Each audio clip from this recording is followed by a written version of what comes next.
In this video, I'm gonna give you 3 drills that are gonna make swimming butterfly so much easier. If you struggle to swim fly or finish your butterfly races, stay tuned. You're gonna wanna check this out.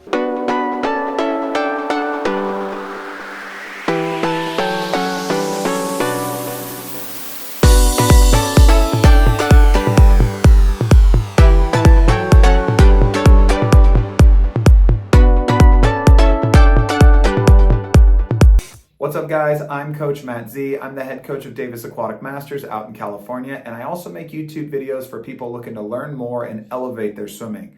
And today we're gonna talk about butterfly rhythm and timing.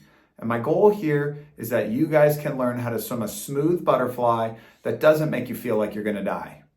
You guys may have seen all the funny butterfly memes out there. You've got the Toy Story, this isn't flying, this is drowning with style, and the first lap of your butterfly versus the second lap of your butterfly. And of course, my personal favorite, the 4 stages of butterfly, which are butterfly, butterwhy, buttercry, butterdie. And while these memes are really funny, we want to try to avoid feeling this way. And really, a lot of the issues with butterfly stem from bad technique, which makes swimming butterfly a lot harder. So this drill progression is going to help us with the rhythm and timing of fly. And if you can get the rhythm and timing of fly down, it's going to flow a lot better and be a lot smoother and therefore a lot easier to swim. So as you're working through these drills, I want you to think about these cues. We want our hands to enter when your hips are at their highest point. We want your hands to exit when your hips are at their lowest point. And we want to try to be doing that breath as you're pulling through the water so you have some forward propulsion. Just as a side note, these drills are a little bit more advanced. So if you are new to swimming or new to butterfly, my recommendation would be to go back and check out my last butterfly drill progression video. I'll link that in the description. Getting into our first drill, I call this one pulse. And what we're gonna do here is you're gonna have your hands at your sides and we're just gonna roll through the water. We wanna try not to move your head too much. You don't wanna turn into a Pez dispenser. We wanna think good body position. We wanna think about that rhythm, that movement coming from your chest and working its way down. When you need to take a breath, try to sneak a nice low breath, ideally when your hips are at their low point. If you're really struggling with the breath, you can throw on a snorkel, but we do want to try to work that breath in as much as we can. This drill is all about setting up the body position and the rhythm of your stroke. You've got to have this one down before you move on. Take your time, keep working on it until it feels right, because it's the basis of the stroke. All right, I'm just going to pause the video for a second here to ask you guys a favor. If you are liking this video, go ahead and hit that thumbs up button. If you like the content, click that subscribe button. Your support means a lot to me. Now back to the video. A lot of issues with butterflies stem from the timing of the breath. And what I see a lot is people like to breathe too late in the stroke. When you're breathing late in your stroke, you got your head and your arms out of the water at the same time. And when you have that much body mass out of the water, the natural thing that's going to happen is your hips are going to sink. And that's when we end up in that vertical butterfly that makes butterfly so difficult. So this next drill is going to help us time our breath so we're breathing as we're pulling instead of when we're throwing those hands around. I call this drill underwater recovery. And what we're going to do here is we're going to start with the pulse. That's why it's so important that we have that pulse drill figured out. And we're just going to be rolling through the water. And as you're rolling through the water, you're going to sneak your hands up underneath your body. So that's that underwater recovery part of it.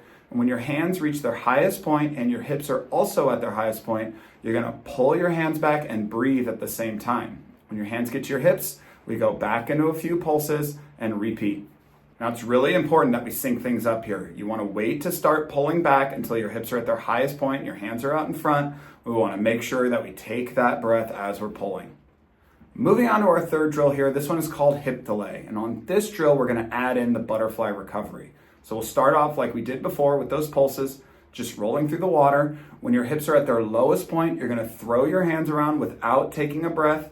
We want to time it so your hands hit when your hips are at their highest point, and then we're going to pull those hands back and breathe. After you take that breath and after you pull back, we're going to go right back into the pulses and then repeat all the way down the pool. This is a tricky drill. There's a good chance it's going to take you a few tries to figure this one out. You're most likely going to have an urge to take a breath when you're throwing your hands around, but we want to fight that urge because if we can figure out the rhythm and timing of this drill, you're going to end up with that beautiful flowing butterfly that you've always wanted. From here, I just move into some regular butterfly swimming, trying to focus on those key points. We want to think about your hands entering when your hips are at their highest point, your hands exiting when your hips are at their lowest point, and trying to breathe as we're pulling through the water so we don't end up with your head and your arms out of the water at the same time. Because when that happens, your hips are going to sink, and you're going to end up swimming vertical butterfly, which is no fun at all.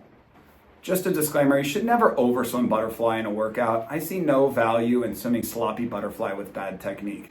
I tell my athletes to push outside their comfort zone a little bit, but if the technique starts falling apart, they should just move on to either freestyle or call it a day, because bad butterfly technique, or really bad technique in general, pushed too far, is a recipe for injuries. And one more disclaimer, if you are really struggling with butterfly or struggling with these drills and nothing seems to work, your issue might come down to flexibility. And if you don't have good flexibility in your shoulders, it is going to be harder to swim butterfly. So my recommendation would be find some dry land exercises that help you build strength and flexibility in your shoulders. Butterfly is a tough stroke, but if you can figure out the rhythm and the timing of it, it can actually be kind of fun and definitely a lot less scary. Just keep practicing, be persistent, and don't ever give up on those butterfly dreams. All right, guys, thanks for sticking around until the end of the video. I'm CoachMattZ. If you guys like this video, go ahead and give me a thumbs up. If you like the content, click that subscribe button. I've got new videos coming out weekly, and you're not going to want to miss it. Hope you guys learned something. Hope you enjoyed yourself. Until next time.